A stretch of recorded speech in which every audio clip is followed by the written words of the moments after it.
We are not fighting progress. We are making it. We are not dealing with a vanishing wilderness. We are working for a wilderness forever. Howard Zahniser. Welcome to Voices of the Wilderness. I'm Jeff Ryan. When I started this series about America's conservation giants, I had never even heard the name Howard Zahniser. Little did I know that he played such an important role in preserving America's wilderness. The year was 1945. World War II was winding toward an ending. America was emerging from the great struggle and on the threshold of a period of great prosperity. Yet, in Washington, D.C., a decade-old organization called the Wilderness Society was facing tremendous uncertainty. The Society's mission was never in doubt. The founders' dedication to preserving and protecting the country's wild lands was steadfast as ever. The question was, who would guide them into their second decade and beyond? The Wilderness Society's first and only president and editor of the organization's magazine, Robert Sterling Yard, passed away in April 1945 at age 84. Only 3 years after the Society was founded in 1935, another of the founding 8 members, the seemingly invincible Bob Marshall, had died in his sleep on a train bound from D.C. to New York City at age 37. Of the 6 remaining founders, the 2 best suited to the job were least able to give up what they were doing.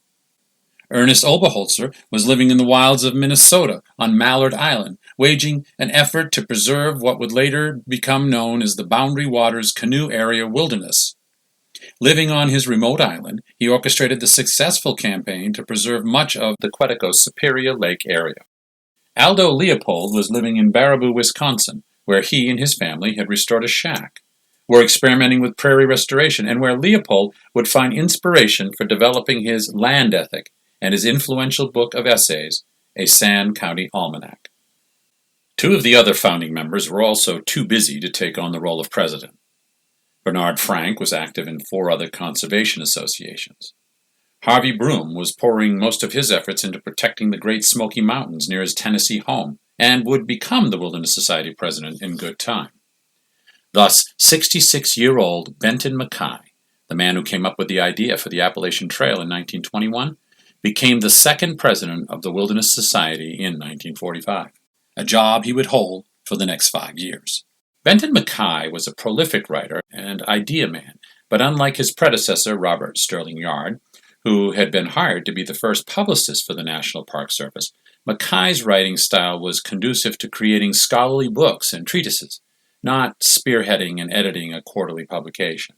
Because the Living Wilderness magazine was critical to the Society's visibility and growth, they needed to hire a talented writer to take over the job. Enter Howard Zahniser, who had earned a reputation around Washington, D.C. as a hard-working researcher, editor, and writer. Where does Zahni discover his love for nature? To find out, we need to take a brief trip back to the early 1900s. Howard Zahniser was born in Franklin, Pennsylvania in 1906. The Zahniser family moved several times over Howard's first dozen years as a result of his father's occupation as a Free Methodist minister. When Howard was 12, the family settled in Tionesta, Pennsylvania, which instilled a wonder for nature in the boy, especially after he was fitted with spectacles and could fully appreciate the beauty around him. Jeff Ryan sat down with Howard's son Edward, who takes the story from here. Tionesta is a river town on the Allegheny, and much of that area is now part of the Allegheny National Forest, but of course was not when he was a boy there in Tionesta before around 1920. Tionesta was very rural. The surroundings were very rural, so he spent a lot of time in the whoops. Right. And he really fell in love with the real world once he saw it sharply. And also, one of his elementary school teachers started a junior Audubon thing. And that's where he became fascinated with birds, and the birds eventually led him into the wild. Right. So I guess that was the impact of Tionesta was just living in an area where there's a lot of still wild country around, even though it was settled Pennsylvania area, but there was a lot of forests and trout streams and things. So when I was a kid, we fished there. The river was really important to him too. I get the impression that he was very excited to show your mother the river. They spent some time, was it just after they got married, taking a canoe trip down the river from New York? Yes, they got married in 1936, and in 1937 they canoed from Olean, New York, all the way down to Tionesta. And his journal of that trip has been published by Friends of Allegheny Wilderness. And on the trip, he kept, notes on all the birds and things. And but he also had Paul Graves' Treasury on the trip, which is a literary collection. So those were his twin influences, really. Right. Were the natural world, and his pantheon was the Book of Job and Dante and William Blake and Henry Thoreau. Those were his mentors. Right, all great influences. Yeah.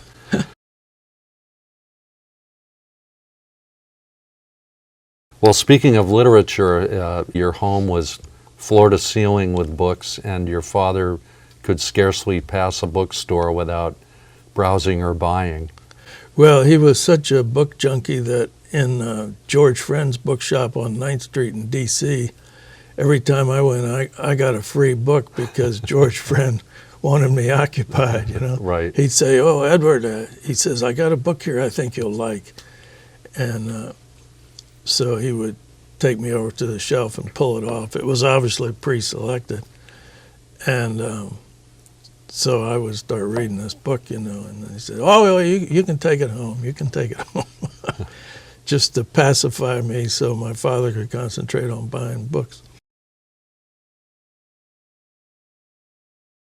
So when your dad, who was obviously a really talented writer, that kept getting better, I think, due to his government jobs and having to continually produce, he came to a place where the Wilderness Society asked him to come on board to edit the magazine. When he first got on board, it seemed that Harvey Broom was one of the people who was a little bit wary of this upstart kid and whether he was really going to be able to do what they thought. And as it turned out, he became very good friends with the Brooms. And it seemed to me that he stopped by there quite often when he was in the area. I found that really great that they were able to form such a bond. Yeah. Actually, a number of the central core of the then Wilderness Society thought that he was not, quote, a wilderness man. And one of them even said he looks more like a librarian. Right. So, there was question about that, but he had a lot of skills that they needed, and he was determined to fit in. You can tell that from his early writings and things. Well, one of his loves, too, was editing that magazine, wasn't it? I mean, he really, that was a literary standard of the time, was the quality of the writing in that magazine. I take it he was very proud of his work with all of those writers.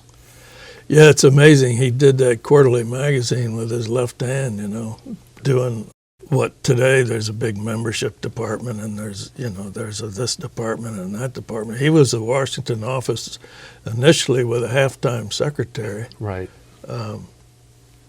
And the magazine was printed in Baltimore, so they would deliver proofs to him at our home in Hyattsville, Maryland, and then he would go to the printer and put the magazine to bed overnight. And he was so skilled at the space in the magazine that he was also a last-minute writer. And at the printer, between galleys, he would handwrite the editorial, and it would be within a line of fitting the space, because that was, poured metal lead type days. And later I got to go up there with him overnight a few times, and the young guys who were printers were always very solicitous toward me, and they would always tell me, now you stay in school so you won't end up here, And of course at that point I would have rather ended up there than be in school. Right. Because I just loved that whole printing operation. Well, and also he was quite often trying to react to very newsworthy things that were happening and try to squeeze in bulletins and things right before they went to press, right? Yes, and T.H. Watkins told me that he thought my father's greatest contribution to environmental journalism was his news notes section in the back of the magazine, which brought other types of organizations into dialogue with the wilderness movement. Right after your father started working with the society, he proposed that the society annual meetings be held in the remote locations and not in D.C. anymore, which I feel was a stroke of genius. And I think it really benefited the society, don't you think, to have meetings in areas that inspired them when they were doing business? Oh, yeah, for sure. I mean, there's no question that those weren't, and they were also great bonding mechanisms, because when you're out in the middle of nowhere, right, and you don't have a cell phone or a TV or a daily newspaper, you're a captive audience for what the real topic is. Right. And I found it interesting because, poor Ernest Oberholzer had the longest haul of any of them to try to get to anywhere.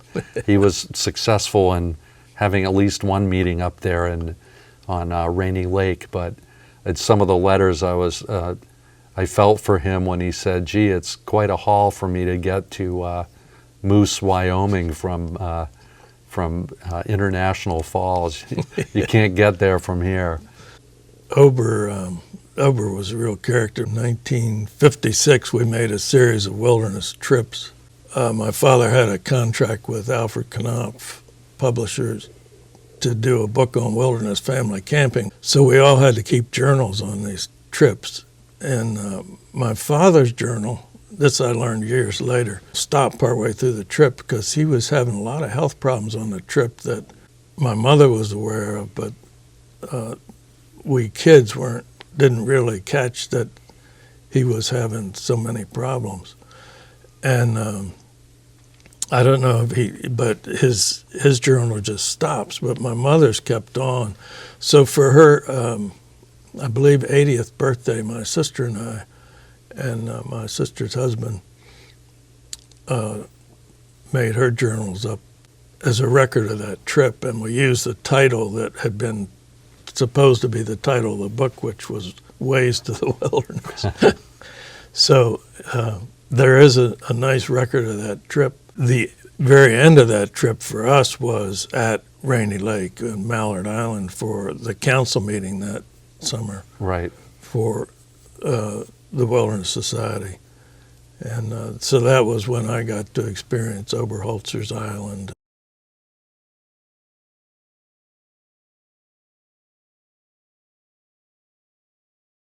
Just a few months into his job as executive secretary and editor at the Wilderness Society, Howard Zahniser attended a wildlife conservation conference in New York. There, he met Paul Schaefer, who was fighting proposed dams on the Moose River within New York's Adirondacks State Park. It was Zahni's first foray into wilderness preservation, and what he learned accelerated his trajectory as a wilderness advocate. Later that same year, he took his family camping in the Adirondacks, where he would buy a 25-acre parcel. That's a fabulous story about how your father discovered the Adirondacks by going up to help them preserve the area and ultimately was advised that maybe he might want to look at that piece of property. Good decision. Yeah, actually, it was in Adirondacks in what they call the Black River Wars, which was controversy over dams in the western Adirondacks. It would have flooded a lot of lowland, which were very important winter yarding areas for deer. And some of those dams were already engineered, and everybody said you can't beat that. But my father, because he had worked for the Fish and Wildlife Service and the Bureau of Biological Survey, was accustomed to going to the North American Wildlife Conference every year. So in 1946, in February, which was just months after he went to work for the Wilderness Society, he went to the North American Wildlife Conference in New York. And there, Paul Schaefer and John Apperson made a presentation about the western Adirondacks, and Paul Schaefer showed a film about it. It was the first time, I think, moving pictures were used in the conservation controversy. And he invited my father and the family to come up that summer. And that's how they came to the Adirondacks. But my father knew a lot about publicity and all that, but he didn't have experience with grassroots organizing. And he and Paul Schaefer went all over the western Adirondacks.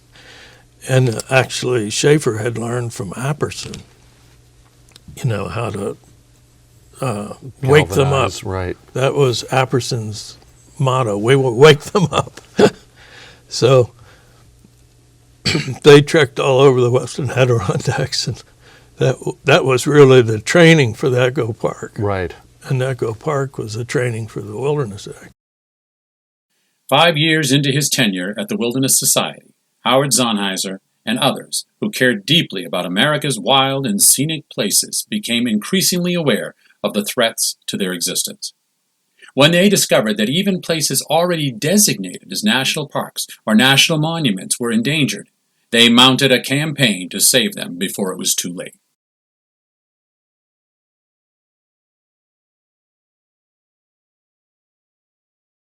In 1949, the U.S. Bureau of Reclamation proposed building 2 dams within Dinosaur National Monument as part of their Upper Colorado River Storage Project. If built, the dams would flood much of Dinosaur National Monument. The creation of Echo Park Dam and the smaller Split Mountain Dam would flood 2 canyons, destroy dinosaur fossil mounds, and redefine the topography of the entire area. Steamboat Rock, one of the park's iconic features, named by intrepid explorer John Wesley Powell on his way through the region, would retain only 1/3 of its height above river level after its base was consumed by rising water. In 1952, a man named Harold Bradley traveled down the Yampa River through the proposed dam site with 2 of his sons and their families. After their week-long trip, they emerged with a few reels of home movies and a newfound dedication to preventing the Echo Park Dam from being built. The Bradley family had known the legendary wilderness disciple John Muir and were familiar with his unsuccessful battle to prevent the Hetch Hetchy Dam from being built within Yosemite National Park in the early 1900s. Bradley feared that if the Echo Park Dam was built, nothing would prevent other dams from being built in other national parks and monuments. Bradley began showing his movie footage to audiences throughout the western United States. One attendee was David Brower, the executive director of the Sierra Club. Opposition to the dam project quickly gained speed as Brower created what his son Kenneth described as the prototypic conservation campaign. David Brower organized river trips through the park as a means to get people to see what would forever be lost. The publisher Alfred A. Knopf commissioned a book of photographs and essays to be edited by the Dean of Western Writers, Wallace Stegner. Brower commissioned a documentary film by Charles Eggett, highlighting the grandeur and historical value of Dinosaur Monument. Brower also mounted PR and lobbying campaigns aimed at decision-makers in Washington, D.C. David Brower's chief ally in Washington was Howard Zahniser. Zahni built a consortium of supporters that included former First Lady Eleanor Roosevelt and other influential public figures, as well as 17 organizations to oppose the dam. He raised enough money to create a pamphlet entitled "Don't Dam the National Park System," which was distributed nationwide. The powerful partnership and coordinated efforts of Brower and Zahniser made history. Their campaign to save Echo Park set a new standard for protecting existing public lands. When the Colorado River Storage Project Act became law on April 11, 1956, it stated that no dam or reservoir constructed under the authorization of the Act shall be within any national park or monument. In order to defeat the dam project, one concession needed to be made. The U.S. Bureau of Land Reclamation insisted that the environmental groups that opposed the Echo Park Dam would not oppose the construction of the Glen Canyon Dam, which would be built on the Colorado River in northern Arizona. Yet, those who fought to preserve Dinosaur National Monument had accomplished much more than they conceded. They brought national attention to the need to preserve wilderness, galvanized a number of environmental groups in that effort, and set the stage for a sea change in how citizens viewed our public lands. Nobody understood the need to seize the momentum more than Howard Zahniser, who at the time said, "Let's make a concerted effort for a positive program that will establish an enduring system of areas where we can be at peace and not forever feel that wilderness is a battlefield." It was more than a sentiment. It would become his life mission. The Wilderness Act was actually launched with an inventory of wilderness areas.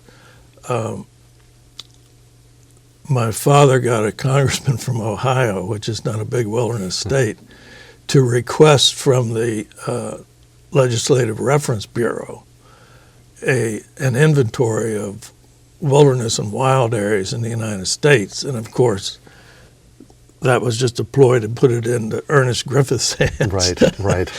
And they produced a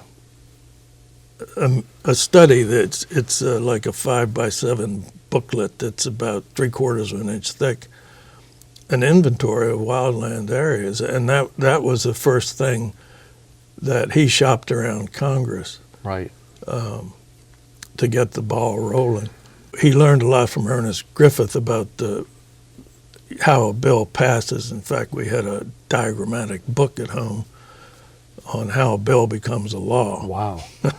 And so that was a framework. Right. So.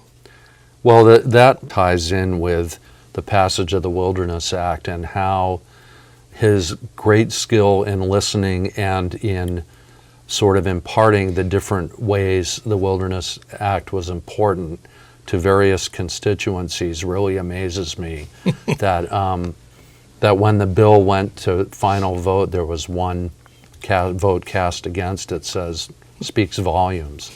Yeah, you don't see that today. No, you don't. His father was a minister and made a lot of pastoral calls, and I think a lot of my father's approach toward congressional visits and things it was like a pastoral call, and you never took no for an answer. You'd always come back and see if they were ready for the kingdom. Right.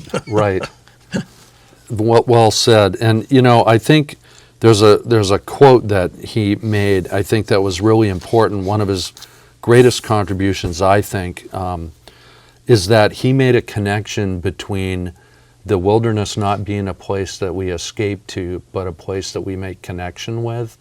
And I thought that was a really profound concept to come up with in that space and time. And I think that actually changed the conversation around wilderness. Do you agree? Yeah, I mean, he thought that we're all part of the wildness of the universe. And he didn't see separation. And he was a quick study of people like Aldo Leopold, whom he greatly admired. Leopold had a great sense of the grand scheme of things, and that the whole idea of the land ethic of drawing the entire biota into even into the legal ethos, that's such a leap forward. And so he learned a lot from the people around him. Right. And I worked for the Wilderness Society for a time doing some filing work. They had like years of correspondence stacked up on top of the file cabinets. And since I knew the names of a lot of people and some of the issues and things, I could, I knew where to file those things. So Right. I did that for a long time, which was very educational about wilderness and, just the thousands of letters that people wrote. These people in the Wilderness Society, they wrote these very thoughtful, careful, 2- and 3-page single-spaced letters back and forth, and all that stuff exists still. Right. And it's a huge source material. They were caring for the wilderness, obviously. They cared very deeply about their mission. But what really comes across in those letters to me is how much they cared about each other.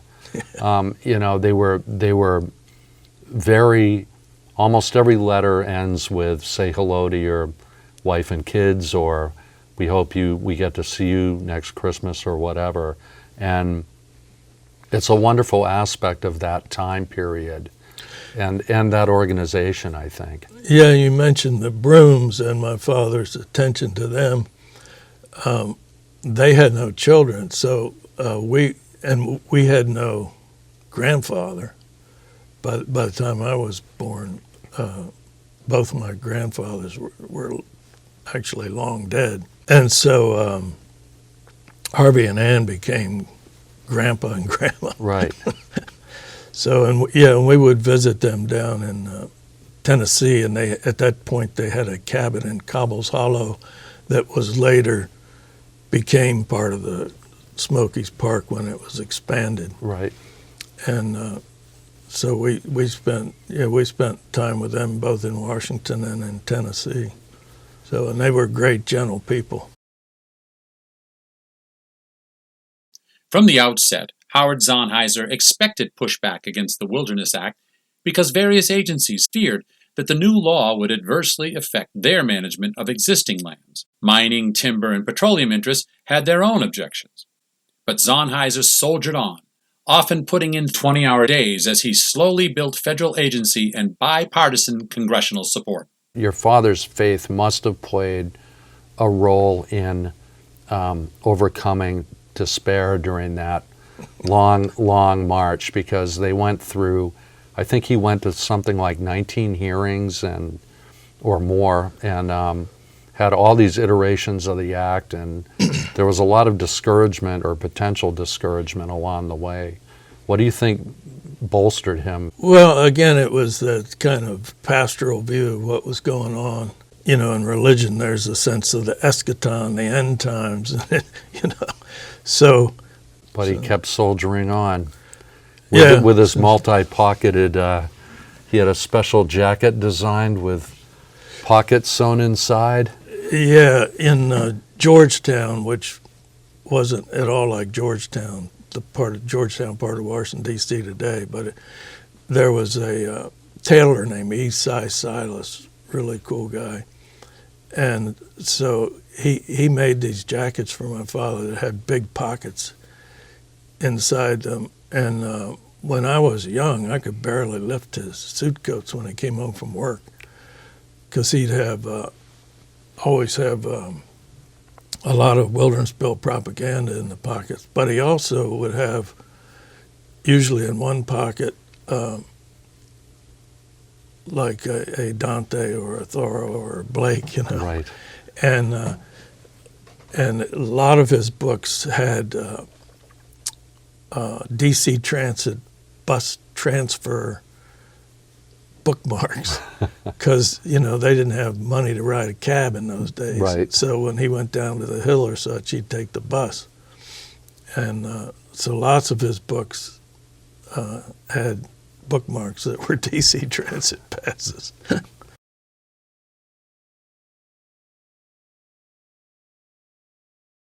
In all, it took 8.5 years, spanning 3 presidential administrations, 19 congressional hearings, fierce debates, numerous cross-country trips, 66 revisions to the bill, and a relentless drive that sacrificed his own health to achieve what many observers including at times supporters within his own inner orbit, deemed impossible.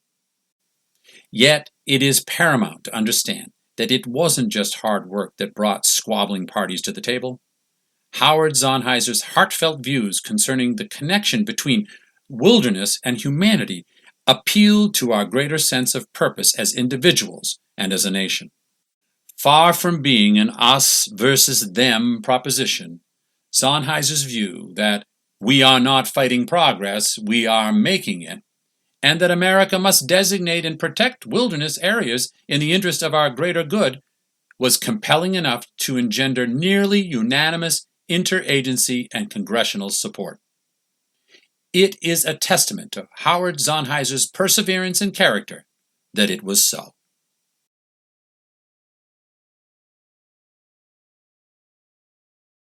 Howard Zahniser went to sleep on May 4, 1964, with the knowledge and contentment that the Wilderness Act was headed for approval. Sometime in the morning hours of May 5th, just 4 days after testifying at the last of the congressional hearings on the Wilderness Bill, his heart gave out. He was 58 years old. The Washington Post observed that there is a special poignancy to the death of a man on the apparent eve of his attaining a goal for which he had long and devotedly labored. In July 1964, the full House passed the Wilderness Bill by a vote of 374 to 1. On September 3, 1964, President Lyndon Johnson signed the National Wilderness Act into law with Howard Zahniser's widow, Alice, looking on. Howard Zahniser's efforts to steer the Wilderness Bill to passage is one of the least known and most inspirational stories in American conservation. As biographer Mark Harvey put it, repeatedly buffeted by powerful commodity groups aligned against the Wilderness Bill, and deeply discouraged at times by disagreements within the Wilderness Society Council, Zahniser refused to give up, drawing on his faith in the democratic process and relying on his public relations talents to keep the bill at the forefront of conservation politics. The man who was once described as not being, quote, a wilderness man, had ensured that we would retain wild places, not just for the creatures who lived in and frequented them, but for the betterment of ourselves.